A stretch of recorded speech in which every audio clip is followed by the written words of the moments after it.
ഇപ്പോൾ KPCC ഒരു അധ്യക്ഷനില്ല, അപ്പം ആ ഒരു സ്പേസും കൂടി കണ്ടെത്തി കോൺഗ്രസിനകത്ത് എനിക്ക് വേറെ ചർച്ച ചെയ്യാനുണ്ടല്ലേ ഉണ്ടല്ലേ. ശരി, അപ്പോൾ ഒരു തിരുത്തൽ വേണം എന്ന് തോന്നുന്നത് കൊണ്ട് അദ്ദേഹത്തിന്റെ ധാർമ്മിക ബോധത്തിലൂന്നിയ ഒരു സ്പേസ് എടുക്കുകയാണോ അദ്ദേഹം? അല്ല, കോൺഗ്രസ് ഒരു പാർട്ടിയല്ലേ, ഒരു ജനാധിപത്യ പാർട്ടിയാണ്. ആ പാർട്ടിക്കകത്ത് ഒരു പോളിസി ഡിസിഷനുമായി ബന്ധപ്പെട്ട സംഗതി ഡിസ്കഷൻ ഉയർന്നു വരുമ്പോൾ പലതരത്തിലുള്ള അഭിപ്രായക്കാരുണ്ടാവില്ലേ. അദ്ദേഹം VM സുധീരൻ അങ്ങനെ ഒരു പരിസ്ഥിതി അനുകൂല സമീപനമുള്ള രാഷ്ട്രീയം വെച്ച് പുലർത്തുന്ന ആളാണ്. അദ്ദേഹം കോൺഗ്രസിലെ ഒരു സീനിയർ ലീഡറാണ്, മുൻ KPCC അധ്യക്ഷനാണ്. അദ്ദേഹം പറയുന്നത് പൊതുമേഖലയിലായാലും കൊള്ളാം, സ്വകാര്യ മേഖലയിലായാലും കൊള്ളാം, കേരള തീരത്ത് ഒരു ഖനനവും പാടില്ല. അതിന് അദ്ദേഹത്തിന് അഭിപ്രായങ്ങളുണ്ട്.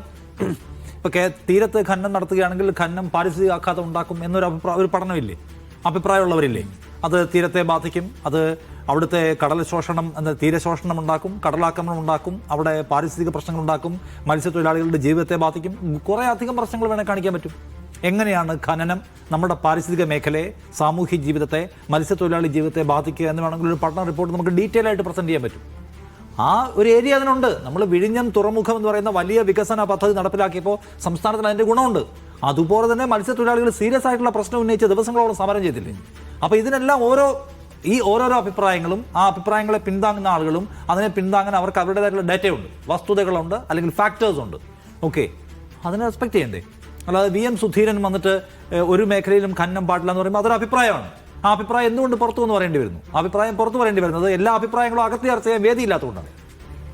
ഒരു കാര്യം ആലോചിക്കണം, VM സുധീരൻ ഒറ്റയ്ക്ക് പാർട്ടിക്കെതിരായ അഭിപ്രായം പറഞ്ഞുള്ള വിമർശന സ്വഭാവത്തിൽ സാർ പറഞ്ഞു. ഒറ്റയ്ക്കല്ലേ മുഖ്യമന്ത്രി തീരുമാനം എടുത്തത്? മുഖ്യമന്ത്രി ആരെങ്കിലും ചോദിച്ചോ? മുഖ്യമന്ത്രി ഞാനാണ് അധികാരി എന്ന മട്ടിലുള്ള പണിയല്ലേ എടുത്തത്. അപ്പോൾ ആ നിലയ്ക്കുള്ള ഏകാധിപത്യ സ്വഭാവത്തിലുള്ള ഞാൻ മാത്രമായി തീരുമാനിക്കുമെന്നില്ല നിങ്ങളെടുത്താൽ നിങ്ങൾക്കെതിരായ എതിർപ്പും ഒറ്റയ്ക്കൊറ്റയ്ക്ക് അവിടെ പ്രത്യക്ഷപ്പെടും, പൊതുവിടത്തിൽ പ്രത്യക്ഷപ്പെടും.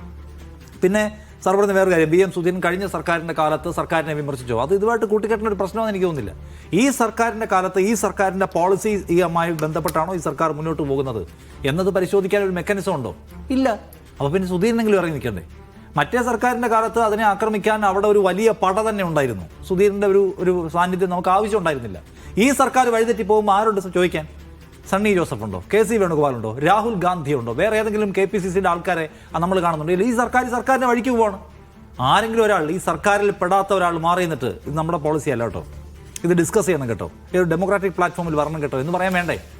ഇത് തമ്മിൽ താരതമ്യമില്ലെന്ന് ഞാൻ പറയാം. മറ്റേത് സർക്കാരിൻ്റെ എല്ലാ കാര്യങ്ങളെയും, ഈ വീര്യം കുറഞ്ഞ മദ്യത്തിൻ്റെ കാര്യത്തിലടക്കം അന്ന് എതിർത്ത് നിന്ന് വിമർശിക്കാൻ ഇവരെല്ലാവരും ഉണ്ടായിരുന്നു. ഇപ്പോഴാണല്ലോ നിലപാട് മാറ്റിയത്. അവിടെ ഞാൻ കാണുന്നത് VM സുധീരൻ ആ പാർട്ടിക്കാരെ സംബന്ധിച്ച് പാർട്ടി എന്ന് പറഞ്ഞൊരു സാധനമുണ്ട്. ഈ ക്യാബിനറ്റ് അല്ലാത്ത വേറെ കുറേ ആൾക്കാരും കൂടി ചേർന്നതാണ് ഈ സർക്കാർ. ക്യാബിനറ്റ് അല്ലാത്ത വേറെ കുറേ ആൾക്കാർ കൂടി ചേർന്നതാണ് ഈ സംവിധാനം. അപ്പോൾ അങ്ങനെ കുറേ പേര് കൂടി ഉണ്ട് എന്ന് ആ പാർട്ടിക്കാരെ ഓർമ്മിപ്പിക്കാൻ, ആ പാർട്ടിയെ പിന്തുണയ്ക്കുന്നവരെ ഓർമ്മിപ്പിക്കാൻ VM സുധീരന് പറ്റിയെന്നാണ് ഞാൻ പറയുക. അതുകൊണ്ട് ഇതാരാ വിളിച്ചു വരുത്തിയത്? VM സുധീരന് സത്യത്തിൽ ഏതെങ്കിലും തരത്തിലുള്ള അദ്ദേഹത്തിൻ്റെ മുൻവിധി കൊണ്ട് വിമർശിക്കുന്നതോ അല്ലെങ്കിൽ മുൻവൈരാഗ്യം കൊണ്ട് വിമർശിക്കുന്നതോ അല്ല. ഡൽഹിയിൽ പോയിട്ട് VD സതീശൻ അല്ലാതെ മറ്റാരും മുഖ്യമന്ത്രിയാവാൻ പാടില്ല, സതീശനാവുന്നതാണ് നീതി എന്ന് അദ്ദേഹം ഹൈക്കമാൻഡിനോട് പറഞ്ഞ ആളാണ്. അപ്പോൾ സതീശനോട് അദ്ദേഹത്തിന് ഒരു നിലക്കുള്ള വിരോധമില്ല. പക്ഷേ സതീശൻ ആ കാര്യത്തിൽ താൻ കൂടി കാണുന്ന ഒരു രാഷ്ട്രീയ ധാർമ്മിക വഴി എടുത്തു പോകും, ഒരു ഡെമോക്രാറ്റിക് ലൈൻ എടുത്തു പോകുമെന്ന് കാണുന്നതുകൊണ്ട് കൂടിയാണല്ലോ അദ്ദേഹം ആ പിന്തുണ പറയുന്നത്. ജനപിന്തുണ കൊണ്ട് എന്ന കാരണം മാത്രം മുൻനിർത്തിയല്ല. അങ്ങനെ ഇരിക്കെ ആരോടും ചർച്ച ചെയ്യാതെ സതീശൻ ചില കാര്യങ്ങൾ ഒറ്റയ്ക്ക് തീരുമാനിക്കുന്നു. അതായത് പാർട്ടിയിലെ ഈ പറയുന്ന സംവിധാനങ്ങൾക്കെല്ലാം മേലെ കൂടി ജനങ്ങളുടെ പിന്തുണയിൽ ഉയർന്നു വന്നിട്ടുള്ള ഒരാൾ ഞാൻ എന്നൊരു ഫീൽ സതീശനെ ഭരിക്കുന്നുണ്ടോ സംശയമുണ്ട്. ഞാൻ നിങ്ങളെല്ലാവരും കൂടി തോൽപ്പിക്കാൻ ശ്രമിച്ചിട്ടും അതിനേക്കാൾ പവർഫുള്ളായി അധികാരത്തിൽ വന്ന ആളാണ് ഞാൻ.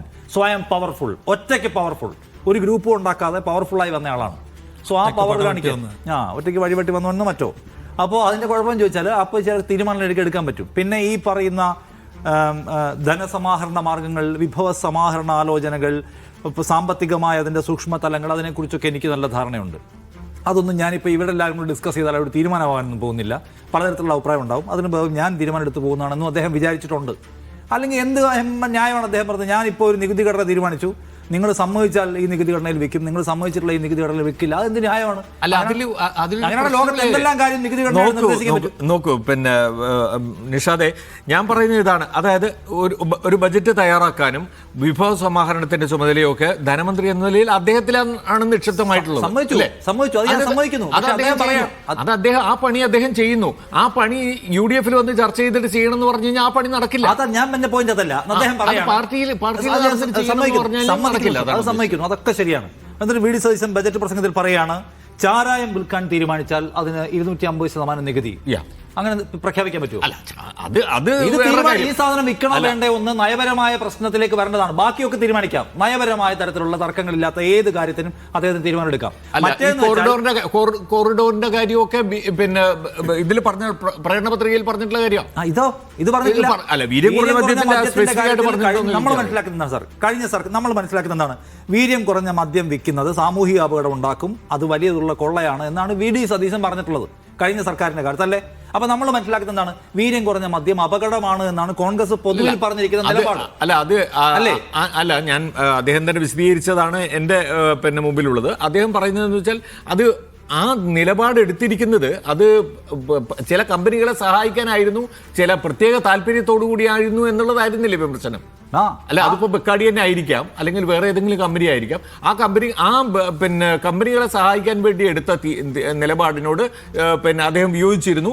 ആ ഘട്ടത്തിൽ അതിന്റെ നടപടിക്രമങ്ങളോട് അദ്ദേഹം വിയോജിച്ചിരുന്നു. പക്ഷെ ബേസിക്കായിട്ട് വീര്യം കുറഞ്ഞ മദ്യം ഇവിടെ ഒരു കാറ്റഗറി ഉണ്ടാക്കിയിട്ട് അത് വിൽക്കുന്നതിനോട് ഞാൻ യോജിക്കുന്നില്ല. അത് പിന്നെ ഈ പറഞ്ഞ രീതിയിലുള്ള മദ്യോപഭോഗം വർദ്ധിപ്പിക്കുമെന്നോ കേരളത്തിൽ മദ്യമൊഴുക്കുന്ന അവസ്ഥയിൽ ഉണ്ടാക്കുമെന്നോ തരത്തിൽ പിന്നെ സതീശൻ വിമർശിച്ചിട്ടുണ്ട്. ആഫ്റ്റർ ഓൾ അദ്ദേഹം ഈ പറഞ്ഞ വീര്യം കുറഞ്ഞ മദ്യം ഇവിടെ മാർക്കറ്റിൽ കൊണ്ടുവരിക ബക്കാഡി പോലുള്ള കമ്പനികളുടെ ആപ്ലിക്കേഷൻ പരിഗണിച്ചതിനെതിരായിരുന്നു. നമ്മൾ മനസ്സിലാക്കുന്ന അവരുടെ നിലപാട് അതാണ്. അല്ലാതെ ഇപ്പോൾ ഈ കർഷകരുടെ ഏതെങ്കിലും കർഷക സംഘമല്ലോ ഈ ആപ്ലിക്കേഷനോട് വന്നിട്ടുള്ളത്. ആപ്ലിക്കേഷൻ അന്നും ഇന്നും ബക്കാഡിയാണ് മുന്നിൽ വെച്ചിട്ടുള്ളത്. അതിന് കോൺഗ്രസ് എതിരായിരുന്നു എന്നാണ് അദ്ദേഹത്തിന്റെ വാക്കിൽ നമ്മൾ മനസ്സിലാക്കുന്നത്. ഞാൻ ഇതിന്റെ ജനാധിപത്യ വശങ്ങളെ കുറിച്ച് ഞാൻ അദ്ദേഹത്തിന് പ്രകടിപ്പിക്കാനുള്ള ആ ഒരു പിന്നെ അവകാശത്തെയോ ഒന്നുമല്ല ഞാൻ പറഞ്ഞത്. അദ്ദേഹം ഒരു കാര്യത്തിൽ എടുക്കുന്ന നിലപാട് അദ്ദേഹത്തിന് മാത്രം ബോധ്യമുള്ള ഒരു മോറലിസ്റ്റിക് പൊസിഷനാണ് എന്നുള്ളതാണ്. അതൊരു കളക്റ്റീവ് റെസ്പോൺസിബിലിറ്റിയുടെ ഭാഗമാകാതിരിക്കുക എന്നത് ഒരു നല്ല സുഖമുള്ള ഒരു കാര്യമാണ്. ശരി, അത് ഞാൻ സമ്മതിക്കുന്നു. പക്ഷേ എൻ്റെ പോയിന്റ് ഇതാണ്, അതായത് വി.ഡി. സതീശനെ സംബന്ധിച്ച് ഇത്രയും സീരിയസ് ആയിട്ടുള്ള ഒരു സ്റ്റെപ്പ് എടുക്കുമ്പോൾ അത് നോക്കൂ, ഇപ്പൊ ഈ വീര്യം കുറഞ്ഞ മദ്യത്തിന്റെ കാര്യത്തിലുള്ള നികുതി ഘടന നിശ്ചയിക്കുമ്പോൾ സാമൂഹിക വിഭാഗങ്ങൾ എവിടെ നിന്നല്ല എന്തെല്ലാം എതിർപ്പായിരുന്നു വരുന്നത്. കത്തോലിക്ക സഭ എതിർക്കുന്നു, മുസ്ലിം സമുദായത്തിലെ സംഘടനകൾ എതിർക്കുന്നു, അവരുടെ ഒപ്പം ഉണ്ടായിരുന്നവരെല്ലാം എതിർക്കുന്നു. അതിന് ഇമ്പാക്ട് ഏരിയ സതീശൻ അറിയാത്താണ്. അപ്പൊ അതൊരു പൊള്ളുന്ന സാധനത്തിലേക്ക് കൈവയ്ക്കുകയാണ്. അത് ഒറ്റയ്ക്ക് തന്നെ തീരുമാനിക്കും. നമ്മൾ റിസ്കി ആയിട്ടുള്ള ഒരു സാധനത്തിൽ കൈവയ്ക്കാൻ പോകുന്നു, നികുതി ഘടന നിശ്ചയിക്കാൻ പോകുന്നു. അത് ചെയ്യട്ടെ. അറ്റ്ലീസ്റ്റ് ആ പോയിന്റെങ്കിലും പിന്തുണച്ച വിഭാഗങ്ങളെല്ലാം എതിർക്കാൻ സാധ്യതയുള്ള ഒരു റിസ്കി സ്റ്റെപ്പ് എടുക്കുമ്പോൾ അത് ഡിസ്കസ് ചെയ്യില്ല തീരുമാനിക്കുന്നത്. അല്ല, അത് ഞാൻ പറയുന്നത് അതിനകത്ത് ഇനിയിപ്പോ ഒരു തീരുമാനത്തിലേക്ക് പോകണമെങ്കിൽ UDF തീരുമാനിക്കാമെന്ന് അദ്ദേഹം പറയുന്നതിലൂടെ ഇങ്ങനെ ഒരു നികുതി ഘടന ഫിക്സ് ചെയ്യുന്നതിലൂടെ ഈ വർഷം തന്നെ അതിലേക്ക് കടക്കണമെന്നുണ്ടെങ്കിൽ നമുക്ക് കടക്കാം എന്നൊരു സാധ്യത തുറന്നു വയ്ക്കുകയല്ലേ ചെയ്യുന്നുള്ളൂ. എന്നൊരു സാധ്യതയല്ല, എന്നൊരു സമ്മർദ്ദം UDF മുമ്പിലേക്ക് വെക്കുകയാണ് അല്ലേ. UDF അദ്ദേഹം ആ ട്രാക്കിലേക്ക് കൊണ്ടുവരികയാണ്. ഇനിയിപ്പോ UDF പൂർണ്ണമായിട്ട് പിൻവാങ്ങാൻ പറ്റില്ല. പൂർണ്ണമായിട്ടും പിൻവാങ്ങാം. പൂർണ്ണമായിട്ടും അടുത്ത വർഷത്തേക്ക് മാറ്റിവെക്കാം, ആലോചിക്കാം. തീരുമാനം ഉണ്ടെങ്കിൽ ഉണ്ടാവാം, ഇല്ലെങ്കിൽ ഇല്ല. അത്രേ ഉള്ളൂ. ഞാൻ അങ്ങനെയാണ് അദ്ദേഹം പറഞ്ഞതിൽ നിന്ന് ബോധ്യപ്പെടുന്നത്. എനിക്ക് ഇതിനകത്ത് യാതൊരു ഉത്തരവാദിത്തമില്ല.